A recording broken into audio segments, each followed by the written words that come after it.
accessibility is really tough with Twisted Metal. We're doing our best, but it's a shooter and it's a driver. And so, in fact, before we came to E3, we were like, let's map the controls like a traditional driving control game, like a racer, because everybody expects now to use the shoulder buttons to drive.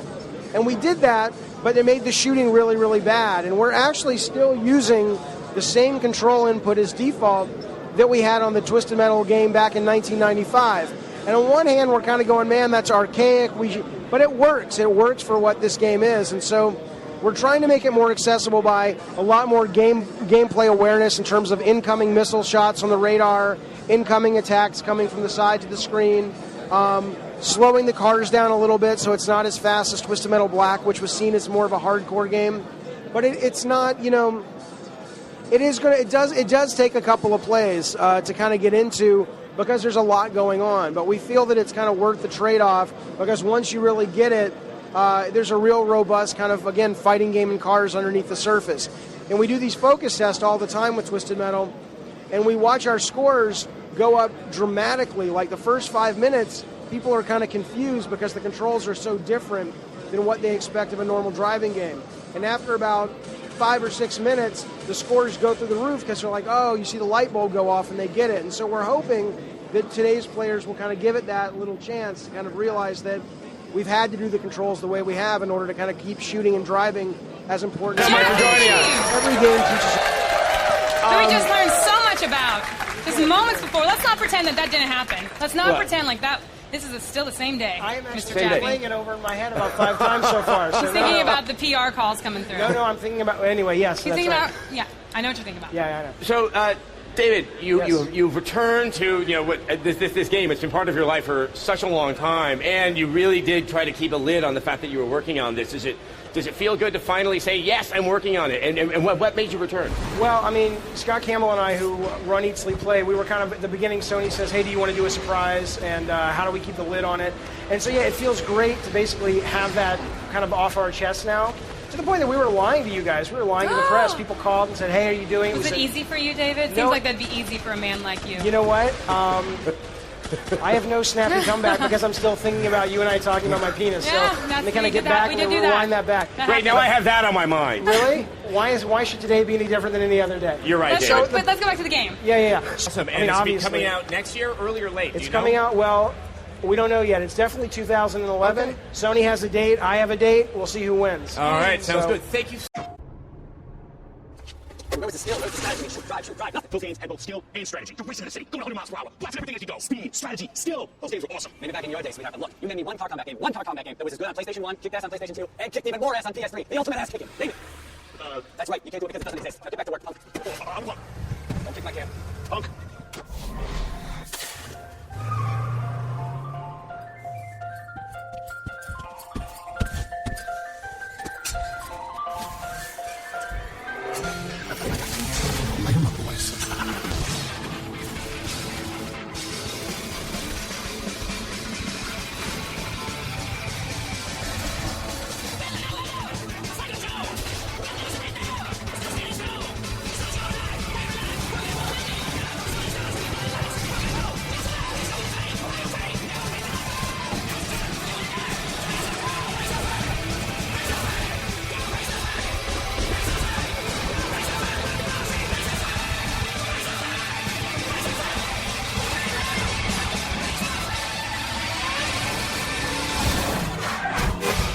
It's good to be back.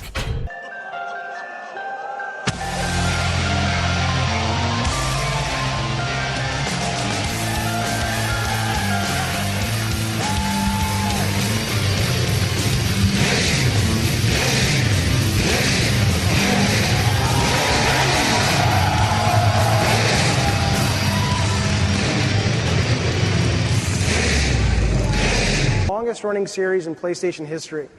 From PS1 to PS2 and onto the PSP, the multi-million key members who gave birth to the dark humor and fast action gameplay of the classic Twisted Metal series.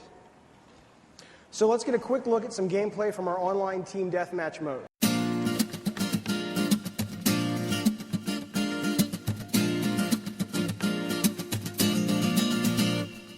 We open up our eyes, girl, to see that everything's alright.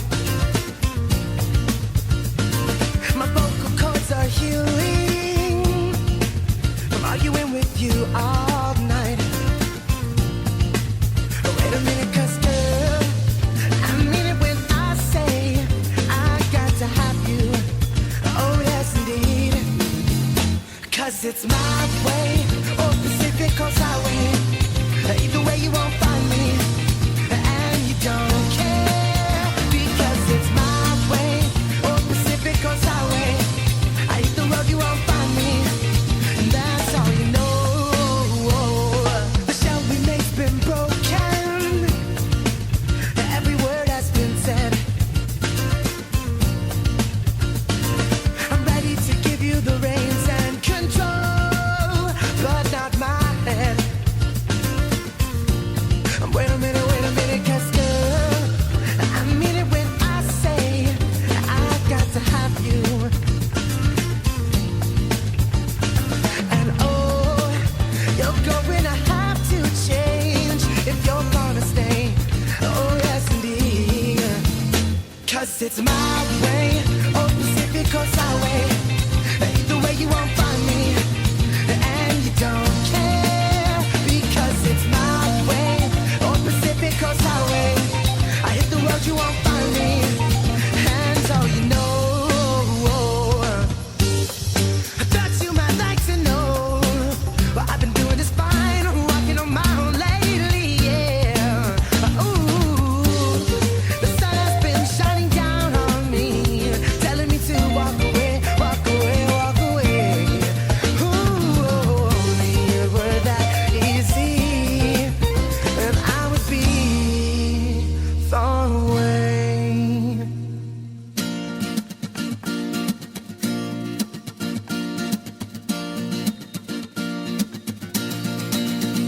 'Cause it's my way or Pacific Coast Highway.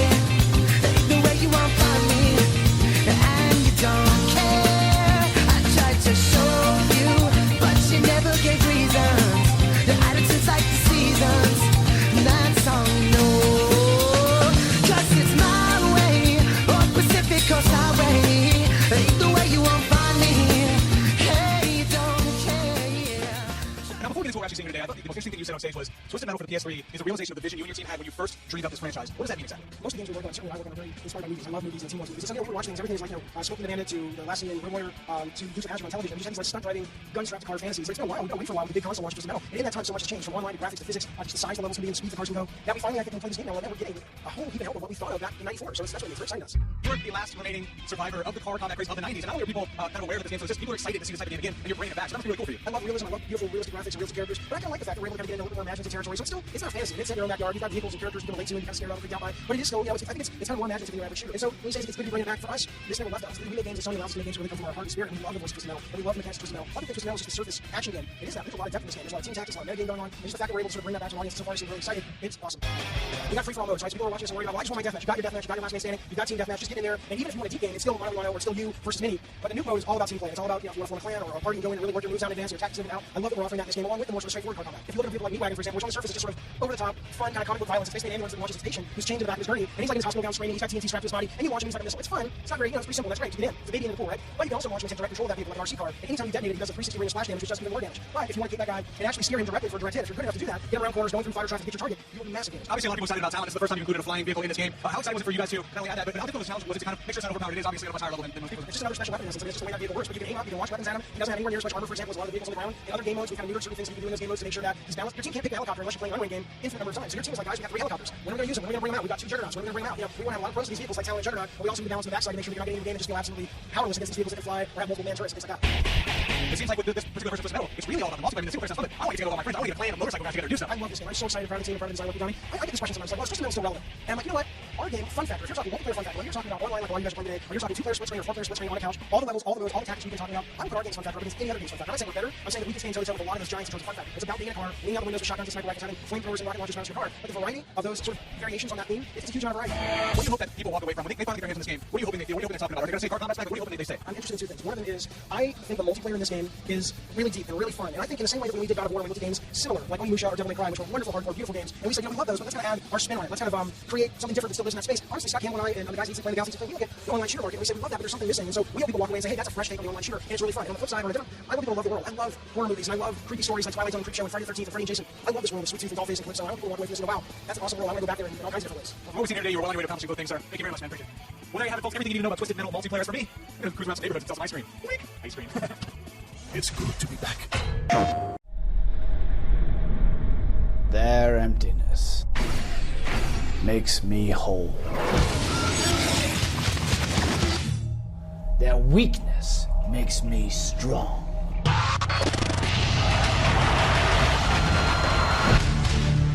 Their destruction is my creation.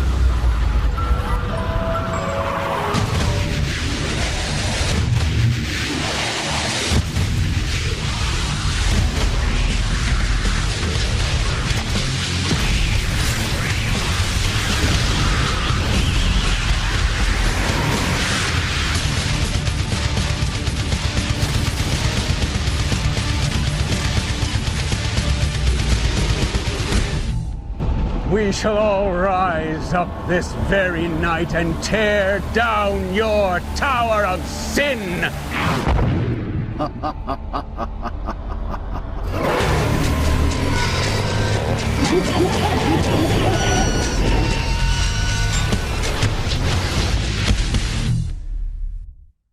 Here's Axel. Axel was like a fan favorite for a while. What I love about Axel now is if you can jump a little bit, Axel, this game has so many differentiators amongst the vehicles. Like when we say it's a fighting game, I really want players to find their favorites, to learn to master all of them. So just the fact that he can jump probably about 7 times as high as anyone else opens up all kinds of gameplay possibilities that are specific to this particular vehicle in terms of access areas, ice rinks in certain levels that other cars are slipping and sliding everywhere. You can just hop over it and get to the faction leader. So you can jump around the rooftop and have a shortcut. And so there really is, every vehicle has been sort of given that kind of differentiation and care. So you're seeing that on display now. And then what you're also seeing is like, okay, so this guy's playing right now, he's playing defense. And we know that one of his teammates has been captured. He can go and rescue him before this fills up, and that means the missile has been launched. And all of the vehicles have been designed for all the modes, but in this mode specifically, they all have things that they can do about the mode specifically, right? So if you're playing Mr. Grimm or the Reaper vehicle, which is a motorcycle, you were asking about a sniper rifle. He actually has a great chainsaw that you may have seen when he throws and he beats up on the asphalt. Great primary weapon. Secondary weapon, though, is this huge sniper scope range of an RPG. So if he's playing, or there is a missile in the air right now, so he's basically fighting a team that's trying to launch his missile. He can post up on one of these hills up here, if without the satellite dishes down, and he can sit up there. It's not a sniper, it's not a one-hit kill. We fucking hate one-hit kills, hate camping like that. But you can sit up on a hill, and right as that missile's about to launch, you can launch your RPG down on the guy who's about to launch it. And the longer it sits there, the longer it clicks, the more damage it does. And so it's just, every vehicle's like that. Whether it's like Talon, the helicopter that can pick up guys and transport them, every vehicle has a different amount of time it takes to sacrifice the enemy into the wood chipper. So if you're like a sports car, which is great, getting across the level, but he has weak armor, he's fantastic at launching that guy in the wood chipper really fast. Whereas Talon, who basically can leave the battlefield if he wants, and people are like, well, that's unbalanced, what are you gonna do? He picks up the faction leader, the guy's dangling from underneath his car and stuff, and he basically takes like a minute to defeat the guy in the wood chipper. So it's, my hope is, everybody tells me, and Scott, the other designer who directed the game in Utah, everyone's like, dude, games like this, people just want to play it, and I know, I get it, I love deathmatch, I love team deathmatch, and I don't care if only 5% of the Twisted Metal players love this mode, but when they get their headsets, when they get the clans, when they get their parties, that group, the whole game is designed for people who really like team play, communication. We have other modes for players who want straight up action, but to me, this is probably our crowning achievement of game design for this game. I'm so proud of the team, and so proud of sort of what we've done with this. I hope players love it as much as we do. I love this world. I love Sweet Tooth and this dark world, and I think the movies are coming out so cool. I was so worried about how they would come out, and as I see them coming to life, I'm like, I want people to fall in love with this world as much as we are, as in this dark, twisted comic book weird world. On the gameplay side, though, Twisted Metal is a fighting game. It's a fighting game meets a shooter. It's Mortal Kombat, it's Street Fighter 4 just as much as it's Mario Kart Battle Mode. And I want people to basically discover what we already know and that hardcore Twisted Metal fans have known for a long time, that is, this is a great surface game, it's a great party game, it's a great pick up and play game, but there is a lot of layers and a lot of depth and levels underneath that pick up and play that really, to us, puts this in the same league as those great classic multiplayer games that really build a community for years and years and years out.